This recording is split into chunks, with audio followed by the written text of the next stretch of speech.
What's up everyone, this is my first time trying a build guide. I'm doing it for the Brigand Twindaggers. So, the way I started off is I do the base stats, which is 18 dex, 10 strength. I like to do 19 dex so I can use the Painted Guardian Curve Sword on my side. Rest of the stats basically go into luck, vigor, and endurance. I do about 50 luck, 40-40 for vigor and endurance. Rest go vitality and attunement, that way you carry a little more weight and get a little extra quick steps. What you will need for this build, you do need quite a bit of stuff. You will need the Blood Infused Brigand Twindaggers, the Old Wolf Curved Sword for the passive ring effects, the Pyromancy Glove, that way you can cast Iron Flesh to give you poise for days. You will need both of the Pontiff Rings, the left eye ring and the right eye ring. Also, Chloranthy Ring is a huge must because endurance is a big factor. Favor, always good to have. Got the Painted Guardian Curved Sword on the side for those parries, and Anri Straight Sword for when I need to try hard. Alright, so the pros of the build and why you want to be using it. Starting off, you get to use Iron Flesh, one of the most underutilized spells in the game. It gives you enough poise to tank an entire team without flinching. And why is that important? Because you need to be spamming your attack button to be proccing the Pontiff Rings and the Old Wolf Curved Sword. Both of them basically give you more health and damage the more hits you do, and since these daggers attack so fast, it procs pretty quick. Well, what makes it good is the more enemies in there, the more hits it does, the more damage you do, and the more healing you get. However, it's still effective against smaller groups. You can still get all the procs you need. I believe the procs actually happen off of 3 hits, so you can do 1 R1, 1 L1, and I'm pretty sure that works.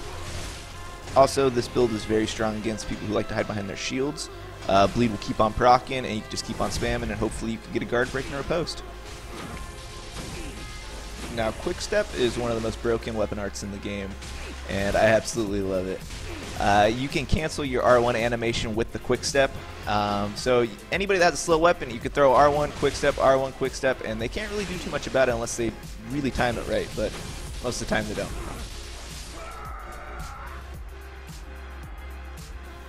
Alright, so the cons or weaknesses of the build, definitely casters, because they don't really clump up with people. They just kind of stand back and, shoot spells at you, which, you need people to clump up to actually heal and do damage. Another problem are parries. If you're just in the group of people throwing attacks out like you should be to get your damage and healing, if somebody else is back there just throwing parries out, more likely than not they will get you with one, so be careful of that. Perseverance, another big problem. Since your daggers are dual wielded and they're each in one hand, they just bounce right off. So I keep a pocket Anri's, just throw it on there when you're dealing with somebody like that, and yeah, usually takes care of it. Another problem is lightning. When you use Iron Flesh, I believe you take 60% more damage from lightning, so be careful of Faith users. One of the biggest problems too is people being able to roll out of bleeds, because that is your main source of damage, and if they roll out, you're not really doing much.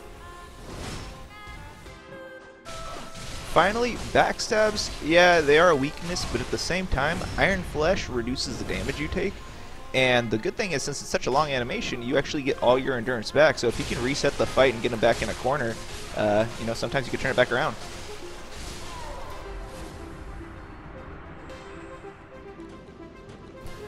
Something that's really interesting about the daggers is that you can R1 on a wall and it won't bounce off.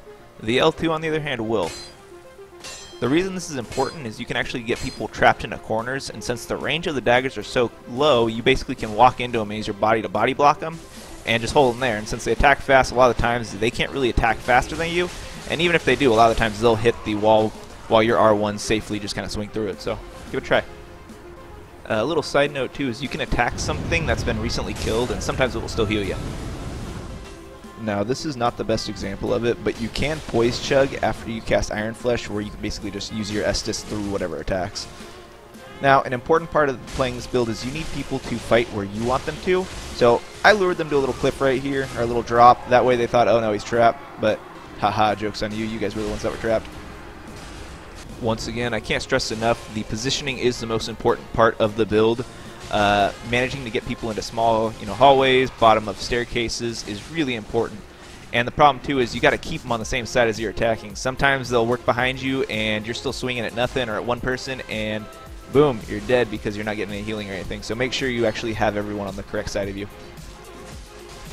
Well, I just want to thank everybody for stopping by and checking out this video. Like I said before, I've never done a build video before, so I apologize if I missed anything. Other than that, I hope it was informative and fun to watch, and I hope to see you guys out there trying this build. Peace.